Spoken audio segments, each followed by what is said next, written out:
Hello guys, బీరకాయ పచ్చడి ఎలా చేసుకోవాలో క్విక్గా చూసేద్దాం.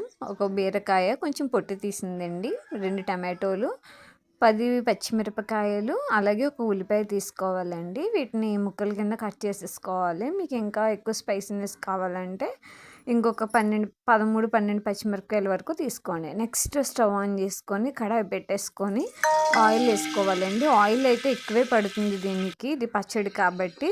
ఇందులో మనం కట్ చేసుకున్నటువంటి ఉల్లిపాయలు, తర్వాత ఏమో పచ్చిమిరపకాయలు, తర్వాత టమాటోస్, ఫైనల్గా బీరకాయ ముక్కలు ఉన్నాయి కదండి, అవి కూడా 2 నిమిషాల గ్యాప్లో మనము వేసుకోవాలండి. ఇవన్నీ వేసేసుకొని ఒకసారి బాగా ఫ్రై చేసేసుకున్న తర్వాత కొంచెం కాస్తంత చింతపండు, అలాగే పొట్టు తీసినటువంటి వెల్లుల్లిపాయలు ఒక 7-8 వేసుకోండి. వేసుకున్న తర్వాత కొంచెం బాగా మగ్గిపోవాలండి ఇవన్నీ కూడా.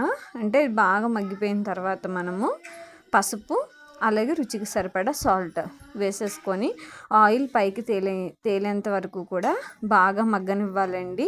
దీని తర్వాత దీన్ని చల్లారిపోనిచ్చి మిక్సీ అయితే పట్టేసుకోవాలి. చక్కగా కచ్చపచ్చగా పెట్టుకుంటే చాలా బాగుంటుంది. తర్వాత పోపు సరుకులు ఉంటాయి కదండి, ఎండుమిరపకాయలు, కరివేపాకు, మినపప్పు, శనగపప్పు వేసుకుని తాలింపు పెట్టుకుంటే సూపర్ ఉంటుంది. Thanks for watching.